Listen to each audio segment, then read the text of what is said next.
for sure. I'm pleased that we had no audit findings this year.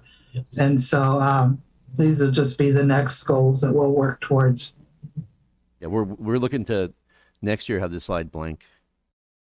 Good luck. All right. Are there any other questions related to these findings before I move on to the next slide? No, go ahead, Scott. Okay, let's move to the next slide. And this is something I've done for City Council each year. This is not really an audit related slide. It's just to, if you were to look at your financial statements and say, you know, for example, I get the question, are we improving or are we deteriorating financially? That's a question that I might get in a council meeting. This gives us a number base that we could look at based on your financial statements. This is what we call net position, and it's basically the city's, if we took all the city's financial assets on the financial statements and we reduced all the financial assets by the city's financial debts and liabilities, what's left over is what we would call net position.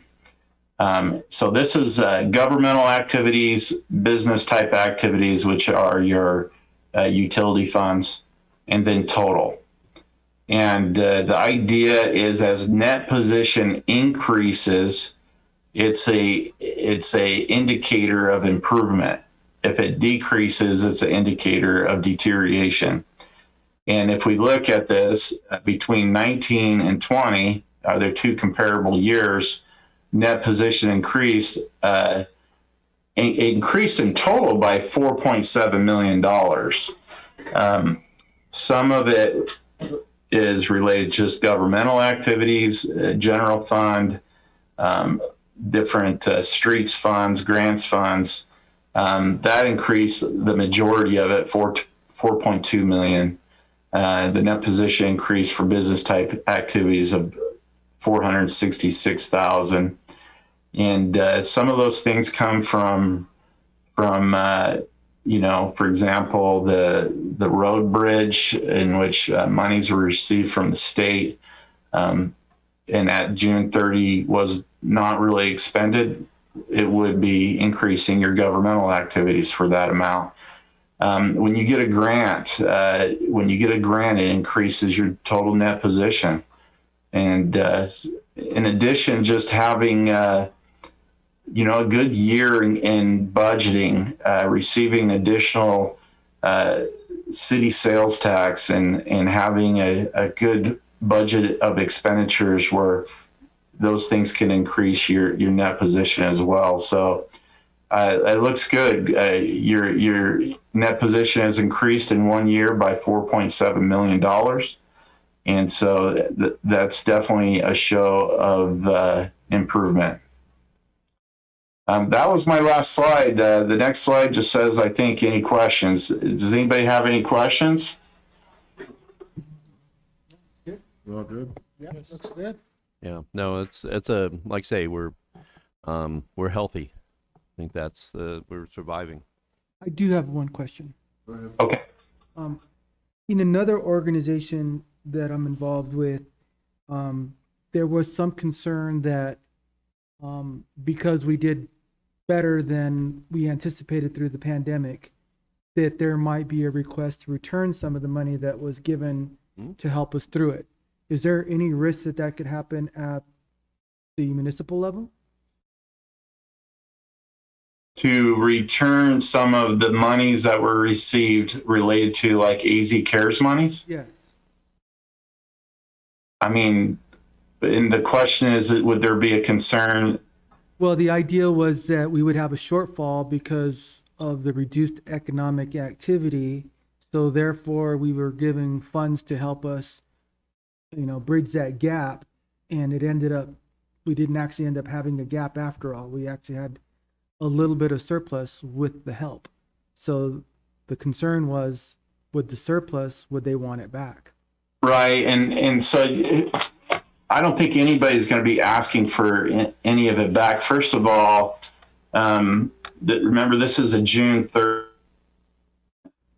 And so this is for a period of time during the pandemic. I personally haven't seen the financial statement going since June 30. So I want to be able to tell you how the pandemic has affected the results since June 30. So I want to be able to say that you've done fine during the pandemic, because I don't know that yet. In addition, there's other sources of revenue that are part of this net position that are coming from different areas and are restricted. What we haven't showed you in this statement in net position slide is restricted and how to be used for certain things. For example, highway user revenue fund monies have to be used for street improvements. About 2.7 million, I think, was restricted in this financial statement to be used for a repair of a bridge. So when we look at this money, it's not available for city to use on any by certain sources. And Jeannie has a financial statement in which has all the details of those restrictions. Mm-hmm. And Mr. Vice Mayor, members of council, Councilman Shipley, in working in the league and talking to other cities and everything like that, the AZ CARES money was spent over a year ago, or the money that was the AZ CARES money we received to reimburse salaries of police and fire was expended over a year ago, and so there's nothing has changed on that. And then we just received 50% of our ARPA money, and are online to receive the other 50%. We'll be talking about that in a little while here, but there's no you'll see there's restrictions on how you can use it based on the impact, but some areas are wide open, some areas are restricted. So your question may be more clear when you see the presentation on the restrictions on the ARPA.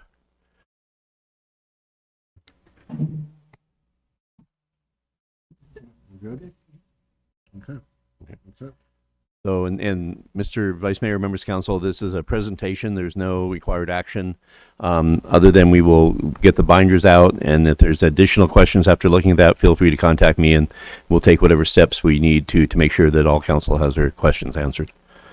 Okay. Thank you. Thank you. Thank you, Scott and Jeannie. Thank you, everyone. Thank you. Thank you, Scott. Thank you, Scott. Thank you, Jeannie. Thank you, Scott. Good job, Jeannie. Thank you, Kenny. Yeah, good job, team. Finance team worked really hard on this, as did. Yeah, I'm pleased with that. Thank you. Thank you. Okay. The next item, E, would be presentation on the history of the bed tax organization funding and discussion on the party or parity of similar nonprofit organizations.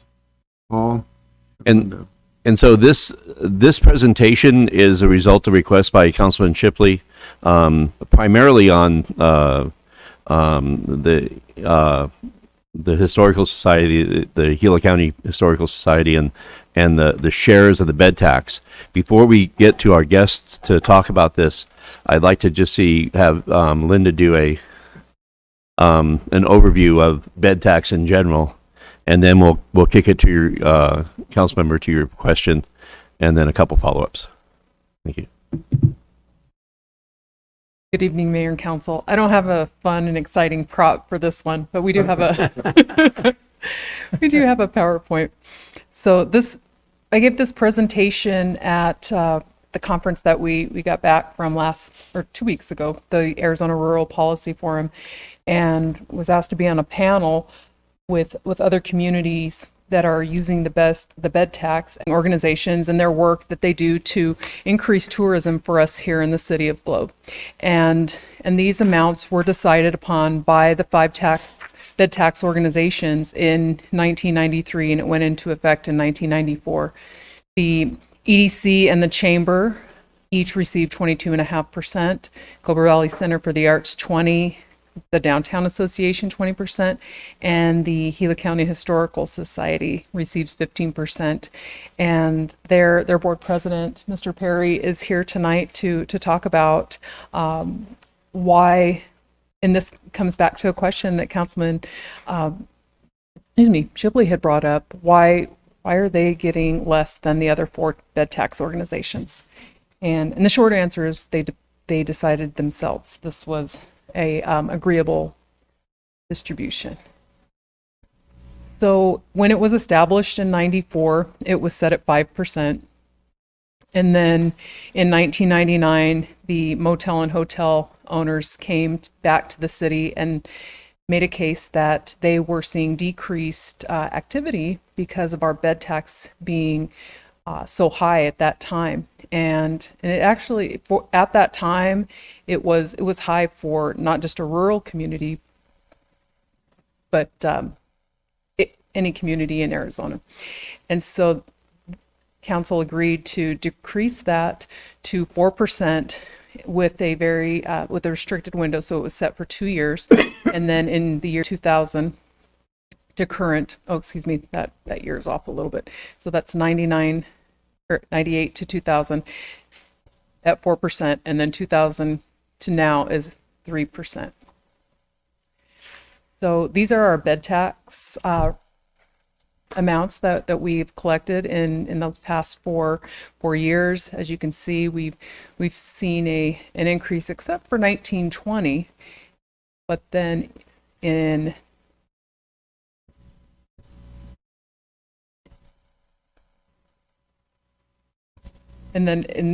this past fiscal year that we just closed upon, we collected $206,245, and that was with 420 beds. And that was one item of note that I thought was very interesting, that for a community of our size, we have a very good amount of beds in our community. Bisbee has a 5% bed tax. They have 230 rooms. So that was... And that seems to be the trend in communities that are really investing in their tourism and destination marketing. They're seeing more people coming into the communities and staying in hotels for recreational reasons, to come and have fun and explore, rather than workforce needs. And so we're seeing that shift here as well. More people are coming into that they